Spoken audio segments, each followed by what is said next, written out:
أيها الذين آمنوا صلوا عليه وسلموا تسليما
আল্লাহ তাবারক ওয়া তাআলা পবিত্র কোরআনে কারীমে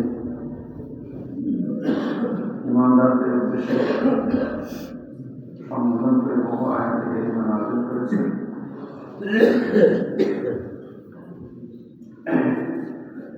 ঈমানদাররা আদিষ্ট অর্থাৎ রব্বুল আলামিন আদেশ করেছেন আমাদেরকে সেই নির্দেশকে পালন করার জন্য। হুজুর রাহমাতুল্লাহ আলামিন সাল্লাল্লাহু আলাইহি ওয়াসাল্লামের মাধ্যমে এবং হুজুর রাহমাতুল্লাহ আলামিন এই আদেশগুলা 89 জায়গায় ডাইরেক্ট এবং 2 জায়গায় ঈমানদারদের মুখাতেব না হলো সেটাও ঈমানদারদের উদ্দেশ্যে মোট 91 জায়গায় রব্বুল আলামিন ঈমানদারদের উদ্দেশ্যে নির্দেশ করা হয়েছিল। সুবহানাল্লাহ।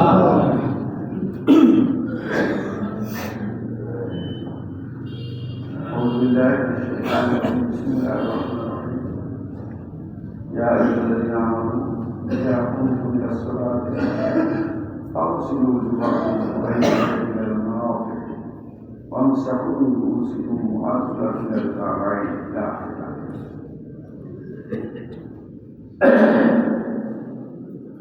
فقال النبي صلى الله عليه وسلم النظافة شطر الإيمان. আল্লাহ তাবারক ওয়া তাআলা এই আয়াতে কারিমায় ঈমানদারদেরকে পবিত্রতা অর্জনের নিয়ম বর্ণনা করেছেন। পবিত্রতা নাজাসাত অর্থাৎ অপবিত্র যে সমস্ত জিনিস দ্বারা মানুষের শরীর এবং কাপড় চোপড় বা স্থান অপবিত্র হয়,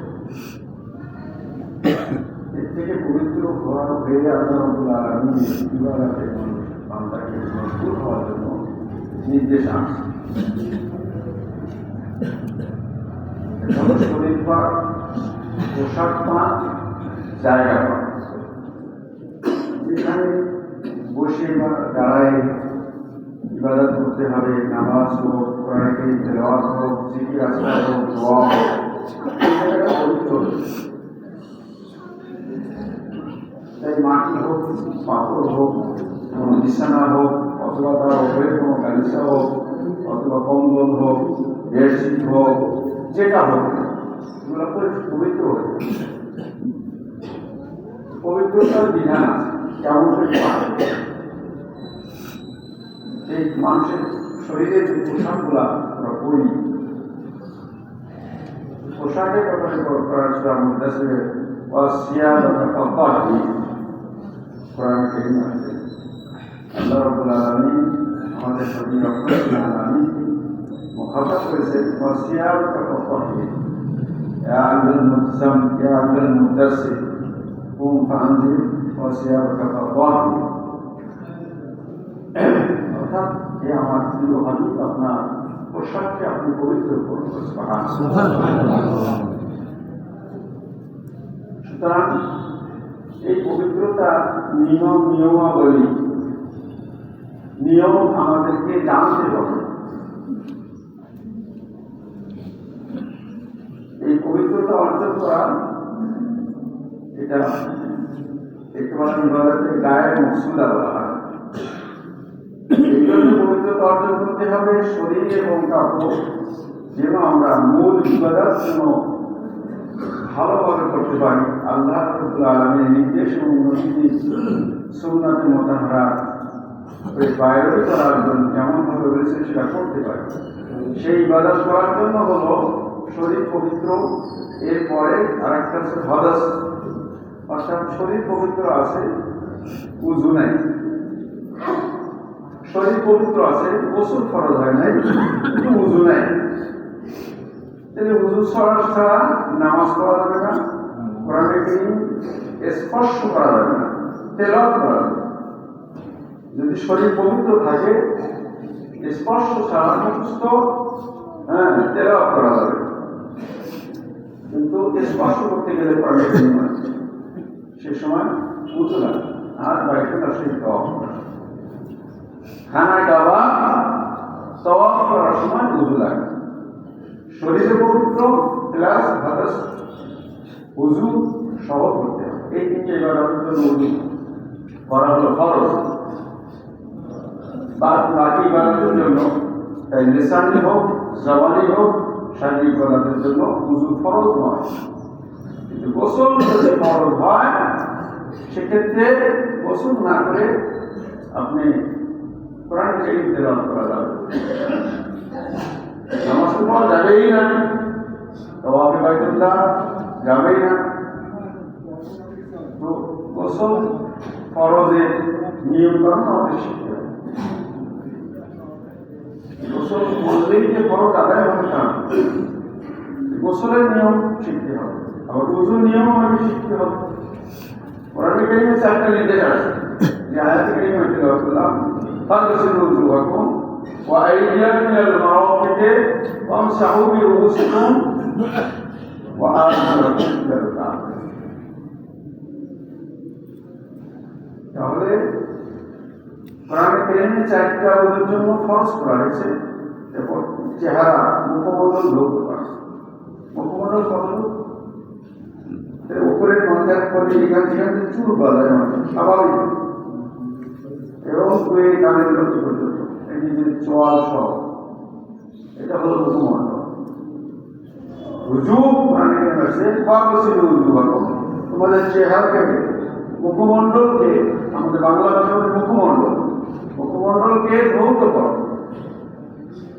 আর এরপরে এবং 2 হাত ইলাল মারাফিকি, কেনি সহ, কেনির যে গিরা আছে, এই কেনির যে গিরা আছে এই গিরা সহ।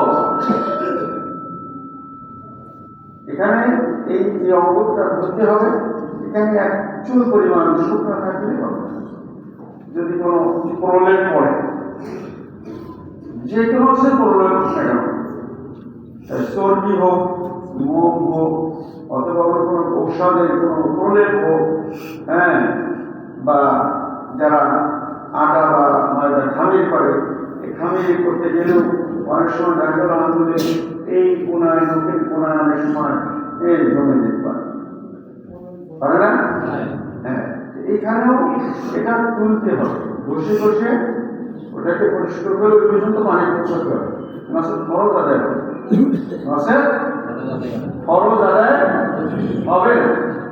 ফরজ যদি আদায় না হয় আপনার উযু হবে, উযু যদি না হয় নামাজ হবে। বুঝে আসছে?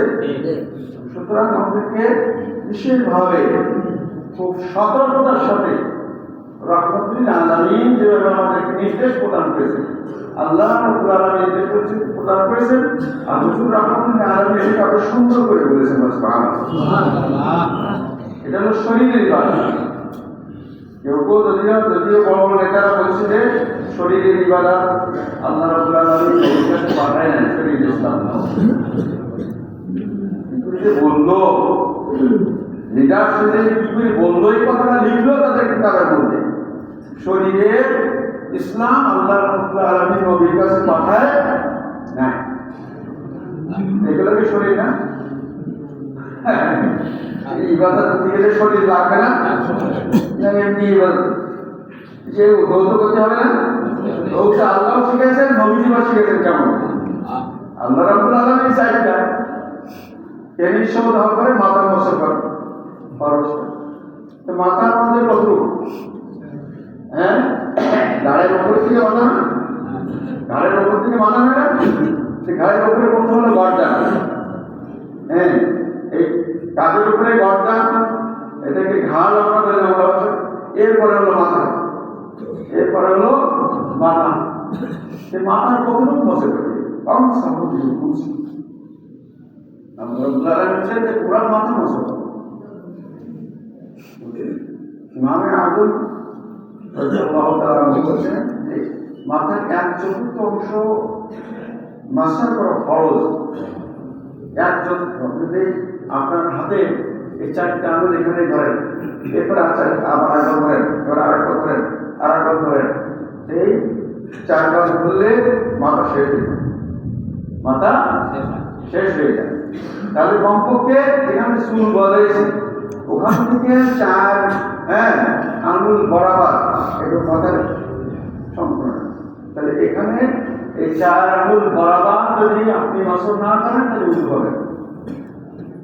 অনেকেই ফ্যাশনের জন্য টুপি আছে অথবা কোনো কিছু আছে, হ্যাঁ যুবক ছেলেরা চুল ভাঙতে চায় না, তো হ্যাঁ অনেকে পছন্দ করবেন, তাহলে চুল ভাঙতে চায় ভালো করে করতে চায়,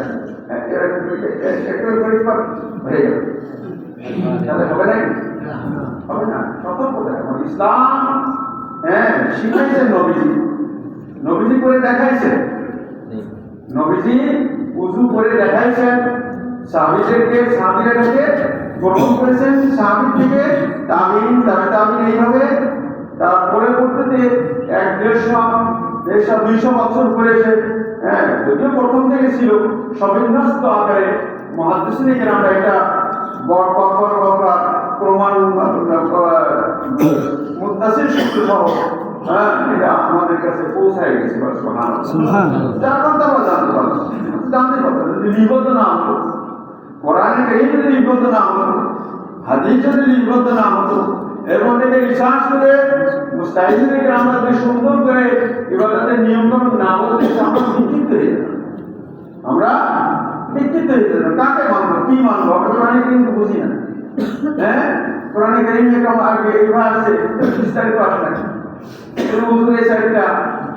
এরপরে আর কিন্তু রেগুলার আমাদের নবীজি বলছেন সর্বপ্রথম কি করো, কবজি পর্যন্ত সুন্দর করে হাত ধো এবং ভাগ 3 বার ধরো, নবীজি সুন্নাত সুন্নাত উযু 3 বার হলো সুন্নাতে রাসূলুল্লাহ শিখাইছেন, যেটা কোরআনে কারীম এটা হাতের মধ্যে যেটা আসছে, হ্যাঁ কিন্তু প্রথম আসছে কোরআনে কারীম প্রথম হচ্ছে মুখমণ্ডল, তবে যে হাতটায় পানি নেব এটা যদি নাপাক থাকে, দেখছেন নবী যদি না শিখাইতো আমরা আল্লাহর হুকুম পালন করতাম, বলে নবীর কাছে শরীর ইসলাম আসে নাই, তো নবী যদি না শিখাতো তাহলে আমরা আল্লাহর হুকুম পালন করতে পারতাম, জোরে বলে পারতাম না, কখনোই সম্ভব। নবী আমাদের শিখাইছে এইভাবে তোমরা হাত ধো, তারপরে হাতের ভিতরে কি আছে, আঙুল আছে, আঙুলের ফাঁক আছে না, যদি আমরা আঙুলের ফাঁকগুলো ভালো করে যদি না কষাই সে ময়লা যাবে, যাবে ফুসফাস কিন্তু তাড়াতাড়ি করলাম নয়, এটা নয়। আমার নবীজি শিখাইছে হবে ফুসফাস কিন্তু তাড়াতাড়ি নয়, তুমি সতর্কতার সাথে বা খেয়ালে নবীজি করছেন, নবীজি এইভাবে শিখাইছেন, আমরা কিতাবে পড়ছি বা আলেমদের কাছে শুনছি, সুন্দর করে ঘষে ঘষে এটাকে দালাক আর এটা হয় দালাক, দাল্লাম ছোটকা এটাকে দালাক বলা হয়, হ্যাঁ ঘষে ঘষে সুন্দর করে একবার ধৌত করো, সম্পূর্ণটা একবার ঘষে ঘষে ধৌত করলে একবার পানি একবার সেটাই তাহলে আপনার 3 বার দিয়ে হলোই আর নবীজির সুন্নাত আদায়। 3 বারই আপনাকে সুন্দর করে ধুতে হবে, 3 বার আপনাকে ঘষতে হবে, তাহলে নবীজির সুন্নাত আদায় হবে। তাহলে 3 বার পানি নিলেন, আপনি ভরে সুন্দর করে একটু বসলেন না, আপনার নবীজির সুন্নাত আদায় হলো না। আমার কথা বুঝে আসছে? না বুঝতে পারলে আমাকে প্রশ্ন করবেন। সবাই বলছেন আল্লাহুম্মা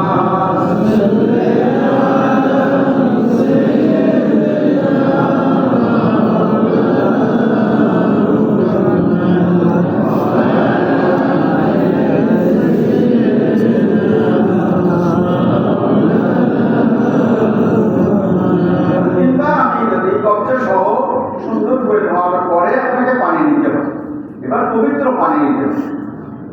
এবার পানি নেওয়ার সময় যদি কোনো পাত্র থেকে পানি নেন, কোনো পাত্রের থেকে পানি নিতে তখন যদি আপনার এই ধোয়ার পানি যখন এটা ইউজ করবেন এই পানিতে যদি আপনার প্রচুর পানির পাত্রের মধ্যে পড়ে যায় তাহলে ওই পানিটা কিন্তু ইউজ হবে না। এগুলো তহে পবিত্র, আমরা ওই পানিটাও পবিত্র, আর ওই যে পাত্রের যে পানিটা ছিল ওটা মোতাহি পবিত্রকারী। যে পানিটা আপনার নাপাক নাই হাতে, কিন্তু উজু করার জন্য আপনি হাত ধুতে বলছেন, এই পানিটা হলো তহে বলেছে পবিত্র, কিন্তু পবিত্রকারী নাই। এটা যদি কোনো জায়গায় লাগে তাহলে ওটা ওই পানিটা কোনো পানি দিতে পরে ওই পানিটা ব্যবহার করা যাবে। আমার কথা বুঝে আসছে? বুঝতে পারলেন বলে? তাহলে বদনা থেকে উজু করতে গেলে বদনা অনেক সময় মুখ খোলা থাকে, কারণ ও কথা মুখ ঢেকে রাখে, কেউ খোলা খোলা আছে এবং ওই পানি টপটপে পানি আপনার ভিতরে পড়বে। এই পানি দ্বারা কি উজু হবে না, যেহেতু মুতাহহির নয়। হ্যাঁ, এই জন্য এটা সতর্ক থাকবে অবলম্বন। এখন ট্যাপ হয়েছে, আধুনিক তৎকালীন ট্যাপ ছিল না, তখন শুধু বালতি ছিল, বদনাম করছে। এই জন্য আমার নবীজি সুন্দর করে বুঝাইছেন। এখন তো সব থেকে আসছে ট্যাপ আছে তা নয়। আপনি গেছেন অনেক কাছে যেখানে আপনাকে খোলা জায়গায় উজু করতে হচ্ছে, সেখানে উজু করার সময় আপনার সতর্ক থাকতে হবে।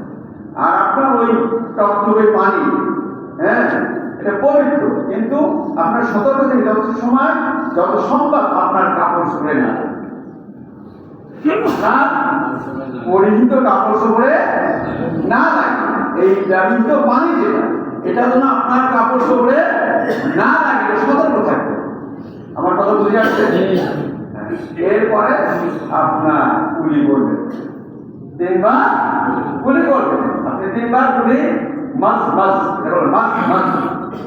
মানে মানে ভালো করে মুখের ভিতরে কুলি করতে গেলে প্রত্যেকেই জানে, তাহলে পানিটা নিয়ে মুখের ভিতরে নাড়াতে হবে। তাহরিকুল মা, এটাকে মাছ বলা হয়।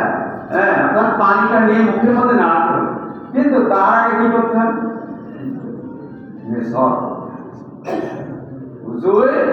মেসক করা হলো একটা আরেকটা সুন্নাত, বাড়তি সুন্নাত। আমার কথা বুঝে আসছে? মেশাক করতে হবে। এই মেশাকটা আমি একদিনে বলছি, আর সবাই ছিল না। মেশাক করবেন কোথার থেকে? মেশাকটা নরম করে ডাইন পাশ থেকে, মাটির উপরের মাটি থেকে শুরু করবে।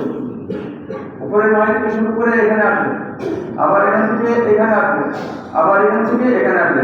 ডাইনিং উপরের মাটি থেকে শুরু, আবার 3 বারে দিয়ে উপরের মাটি শেষ। এটা হলো সুন্নাত। আমার কথা বুঝে আসছে?